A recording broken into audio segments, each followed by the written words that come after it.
somebody today gave me a conversation talking about, well, these are older people, like the life expectancy of people are 78, in the United States or whatever it is, and those are the people that are threatened to die, and with COVID and this, that, and whatever. I'm looking at them like that's somebody's grandparent you're talking about. That's somebody that they love, that you're talking about, that may have lived another 5 years, but because they caught COVID, they died. You know what I mean? But that's not important to you. 5 years of your life isn't. Let you die 5 years earlier than you would like to. You know what I mean? Everybody wants to live as long as they can, right? But because they're old, they're the sacrificial lambs, right? They're able to die. And whatever.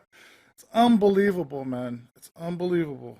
And it pisses me off that people in this country are that selfish. And most of the people that are selfish like this aren't rich. It's one thing if you're rich and you see like the benefit of being this type of way. Like I can see politicians and billionaires and millionaires doing whatever they do. But then you got these idiots that are cult followers that are sitting there and they think they're part of the crew. And they're not. At the end of the day, they don't care if these people die or not. And just because they're lucky enough to have caught it and maybe survived, there's some people that have caught it and like, oh, it's not a big deal. You know what I mean? Okay, well, you're lucky that you didn't die.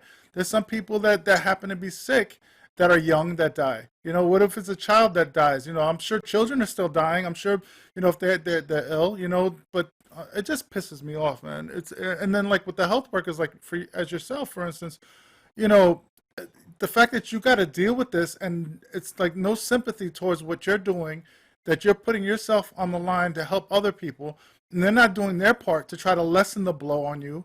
You know what I mean? That pisses me off even more. I'm like, just let's all shelter for a while and lower the curve or whatever.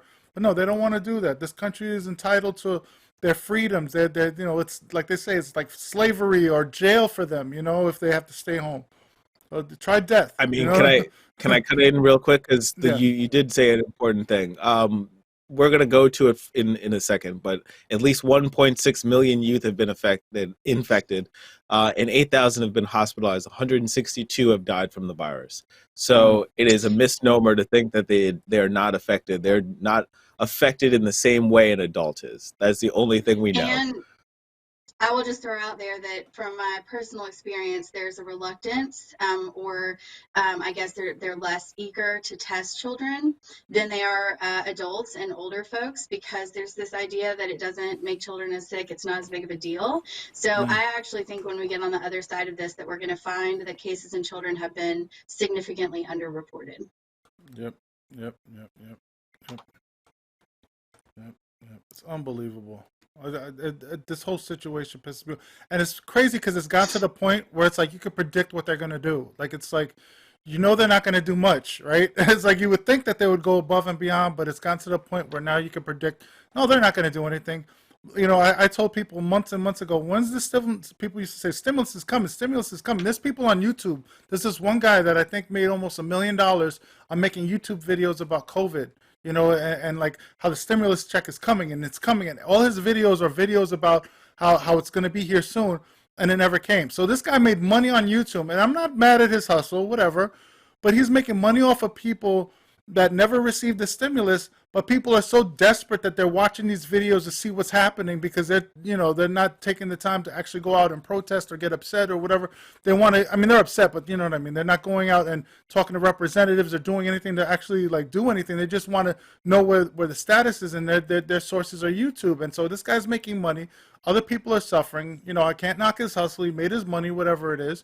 But at the end of the day, it's like, yo, that's crazy. Like how is it these people aren't getting, how are we not being helped by our government? We all pay taxes, we all struggle, and they're not, that money's going to the 1% or, corporations or whatever it is. And I don't know, man. I'm sorry, I'm going on. It's just enraging. It's okay. Is it April, do you have a reply before we go to the Bernie Sanders? I just want to hear Bernie Sanders once, because I think that he's our bellwether, unfortunately. He's just somebody who's going to be what we see as, I don't want to even call it just progressive, because when we'll talk later about Nina Turner. So it's going to be very interesting when we talk about progressives. All right. I'll cut over. Gotcha. My view does not go anywhere near far enough in terms of addressing our crises. And I hope that as soon as the Biden administration comes into office, they will address those deficiencies. Now, a week ago, 10 days ago, nobody here was talking about the need for direct payments, help for working families, despite the fact that that is the issue, the program that the American people most wanted. The proposal, as I understand it, provides for a direct payment of $600. That is half of what I wanted, but it is a step forward, and I'm going to do my best to make sure that we come as close to that $1,200 as we possibly can. I just want to say that $600 doesn't even pay for the extra room that's empty in my apartment. Let's just say that. Wow. There's a real housing crisis happening, and that doesn't even pay for that.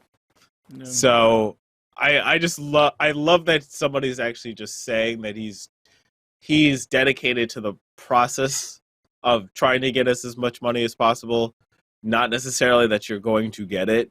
I think that's unfortunately the truth that we live in. Is that I think when we had our discussion with about Jimmy Dore and all of that, which has gotten much, much more insane since we started that, it's what you can do in Congress that matters, and why I actually am against him getting a role in the cabinet. I think that he's better as a senator. Yeah. So it's a kind of a side topic. But this is the kind of things that you need. You need more senators who are willing to actually stump for these kind of issues. I'm not sure if we're going to have a lot of those. I mean, I want Warnock and I want Ossoff to win. Yeah. They're not going to walk in there and they're not going to tell you didn't do enough. I'm going to vote for this, but you didn't do enough. Yep.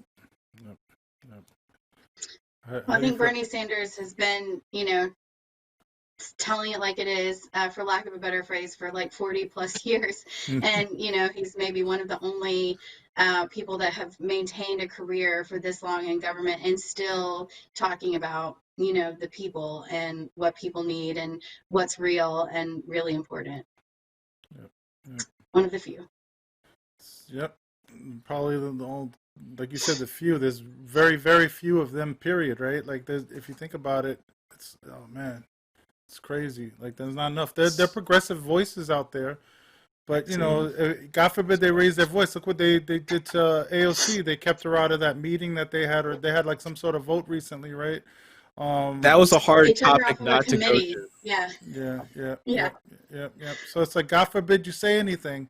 All of a sudden you're locked out, so yeah, that's so I hate to do this, but doesn't this go right back to the argument that people are having within the left, this leftist wing about Jimmy Dore and forcing the Medicare for all vote?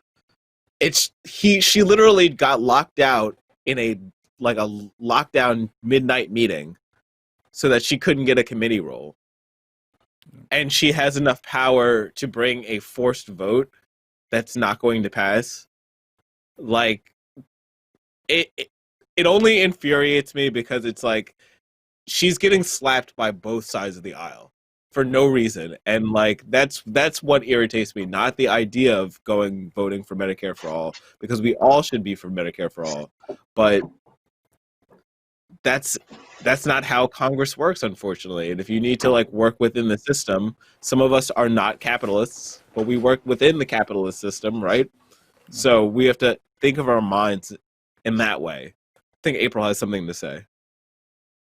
Oh no, I don't. I was just thinking, the kind of challenge of, can you actually do good within a corrupt system? And I don't know. I mean, is it better to not engage at all and not lend it any legitimacy, or is it better to say, you know what, this is what we're stuck with, so I'm going to do what I can while I'm here? And I think that's really hard. That's a hard path to take. Part of me says I want them to force the vote, because I think that if not now, when? You know what I mean? That mentality. But at the same time, it's they shut you down. They'll put a wall in front of you, and the next thing you know, you're shut out totally. So it's like we've made progress, but like, what is worth risking? You know what I mean? That's the question I feel. Like, should you risk it all and try to do something? Like, part of me says yes, and then the other part of me says, well, if you do that and you can't get other people in, then we're screwed for a longer period of time. So I just want more and more, progressives to get elected so that we can start changing Yes. the tide. But at the Well, same time, it's like I don't even know if that's even possible for like the next 20 years, right? Like, it's going to take at least another 20 years for it to be significant. That's what I feel. Maybe at least 20 years, and they've already I just think convinced. it, Go ahead. Go ahead. I'm sorry. yeah, sorry. No, I'm sorry. I just was going to say, I just think if this pandemic did not convince us that employer-based healthcare is not the way to go, then I don't know what will. Yeah, you got regular old people like the MSNBCs and CNNs and Fox News and all these other people saying that it's not doable. So it's already convinced people to think that, oh, we can't afford this, we can't do that, but yeah, we could spend trillions on corporations and everything else, but they can't put, two and two together. There seems like a lot of people in this country don't understand that the money is definitely there if they wanted to. They could take money out of the military and do all sorts of things, but it's more profitable for us to keep our power and money for the country, for us to keep doing things, as is. I was watching, something, I think it was on Democracy Now! Or whatever it was earlier today, and they were talking about, was it Democracy? It was a different channel, but I watch a lot of, independent news.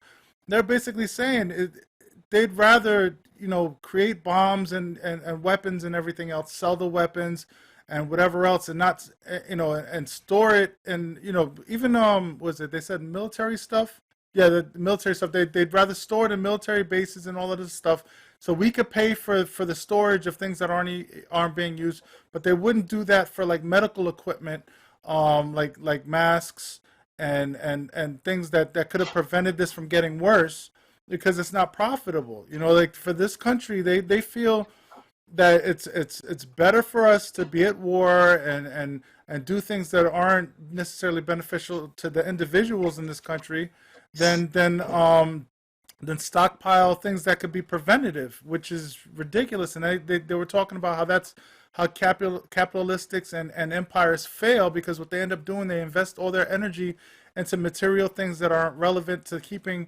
society going, meaning like the infrastructure and all that other stuff, because they're still making profits elsewhere. It's like they're negligent to the things that really should matter.